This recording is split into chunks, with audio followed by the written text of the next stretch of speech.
he was quite rightly doing that job. And, I once asked William why why he's not getting married till he was 30. And he said, because I have to go to the army, because one day I'll be head of the forces. I'll have to go in the army, I have to go in the Navy, I have to go in the Air Force and the Marines. He said, and then I've got to go to business school, and there's just no time before that. And it's the same with our king now. But no, he was exemplary that day. I remember it was a beautiful, beautiful, it was almost like a summer's day. It was about 17, 18 degrees in the afternoon. And the troops just loved him being there, and they really gave them all a boost. And the Marines, they're so proud of that, competing that course. It is such a tough thing to do, and to qualify as a Marine, you're something special. And they say once you're a Marine forever. It's interesting you say about that because, currently he's a man in his mid-60s and you see him in this uniform with all these medals and these wings, and people say, well, what has he done? But I thought it was interesting that the royal family put those photographs out. Did you see? They put them on Instagram, yeah. And they said this was him actually doing the kind of Tarzan course. Yeah. Oh, no, as you say, yeah, he's I think he had his 76th birthday last week. Well, at least the week before last, anyway. And he's just amazing, the amount of work he's doing. I mean, he's supposed to be recovering from cancer, but you wouldn't know it. I mean, look at his program in the last few weeks. He's doing everything. I mean, he's meeting ambassadors. He's Privy Council meetings. He's going all over the country doing these visits. And I must say, he just impresses me so much, that man. He's like the Duracell bunny, he just keeps going. How did he look? He looked good. He looked okay. I think a little bit tired. I mean, on that occasion where he would normally walk to the different venues, he was driven by a car. And I thought that was probably because they're trying to save his energy. And of course, when you're getting that treatment, it does take a lot out of you. And but he's just, you would never know it. He just gets on with it. To him, this job is so important. I mean, God, as I say before, I've said it before on this show, he did the biggest apprenticeship anyone ever did to become king. And by God, it's paid off, because I think, in my view, and I think by the number of the people that turn up to watch him on these engagements, many people think he's doing a brilliant job. And I think, as long as he can do it for many more years to come. Yeah, I'd say I'm more impressed with Charles as King Charles than I was as Prince of Wales. Well, I've worked with him a long while as the Prince of Wales, and I know that he's the most humble man I've ever met.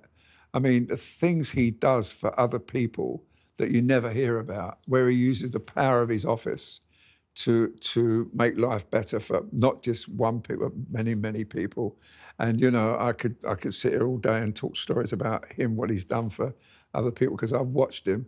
And I've watched him do it, but you can never praise him. You can never say that was brilliant, because he knows it's this power of the office as Prince of Wales, which he could do then. He can't do that now as the king. For instance, every year as Prince of Wales for the last 8 years, he goes to Ireland, because after the Queen went to Ireland in 2011, which actually was one of the best visits, probably the best visit I've ever done in my whole career, the whole thing about Britain and Ireland all the problems seemed to disappear. And every year, Prince and Camilla used to go back to a different part of Ireland to see, they wanted to get to every county.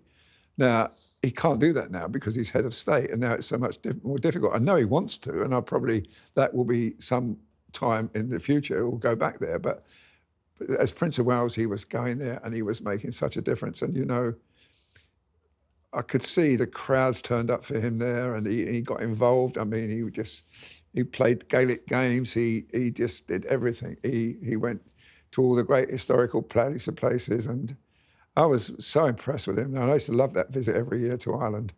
So those are the things he did as Prince of Wales, but it was the things helping people, and quietly getting on with it, and never made a fuss, and I remember once we were down at Highgrove, and the British Asian Trust were organising a cycle ride, a fundraising cycle ride, and I remember they said to him, I was there, and they said to him, since you got involved, sir, the money's just poured in, and he just shrugs it away, because he just feels that that's not him, that's the office, the power of his office that does that. Well, that may be so, but as I say, he's an incredibly humble man, that's why I don't retire, because I just love working with him. I just think he's incredible, absolutely incredible. You talk about he doesn't like praise, or he's uncomfortable with praise. He's not going to avoid praise with the Coronation Food Project, which he set up after the coronation, and then on his birthday last week, he opened up a whole new depot. And this is a whole idea with using his convening power, using his office. He's providing food from supermarkets that would normally go in the bin or normally be thrown away. He's providing a system that can actually be shared out to members of the public. I mean, he's going to get praise for that, and he should accept praise for that, because that's actually a wonderful thing that he's using his birthday in his office to do good.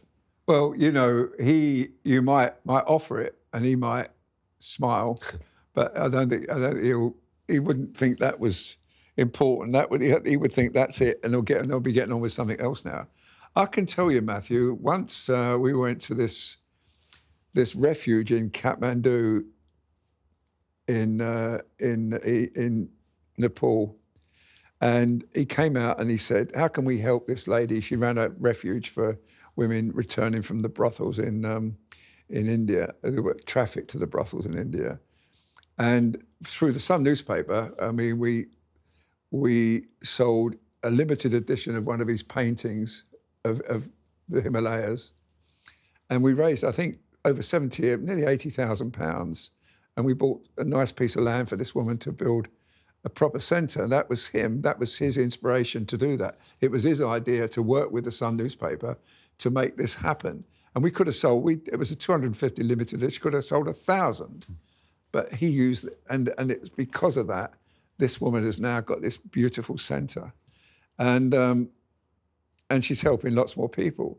That's just one of the things he does. You don't know about it. I know about it because I got involved in it. But he will be doing that all the time. And even now he's the head of state, he will be thinking things like that. He'll be thinking some ways where he can do this. And his sole purpose in life, I've said this constantly, when he gets up in the morning and starts work, he starts work at 10 o'clock in his office. And his whole purpose of his day is to do good for others, never for himself. And that's what makes him, in my view, probably the most humble man I know. That's quite a testimony after. Yeah. Can we talk briefly about security at the moment with the members of the royal family? Well, Windsor Castle, yes. Windsor Castle. So the Sun front page this week, the Windsor estate is vast. The Windsor Castle has got massive walls. You're going to really struggle to get in there, by the way. But the Windsor estate is vast. And a couple of weeks ago, 2 men climbed over the fence, managed to steal 2 farm vehicles. They crashed through the gate where William and Kate use quite regularly. That's their Shore Farm gate. That's the one that they'll often take their children to school. Well, yeah. We know it well. How worried should the royal family be? And I say this because we had the fella that jumped over the fence at Christmas Day with a crossbow. We had, earlier this year, there was a chap that, it didn't get massively reported because he was held for under the Mental Health Act, but he did get to the garden by Windsor Castle. And now we've got this. It was a late night incident. The Waleses were asleep in Adelaide Cottage. There would be security there. It's an impossible place to defend from burglars, the Windsor estate, because these are fences rather than the walls of the castle. And it's vast, the estate. It's vast, of course, yes, I agree, yeah.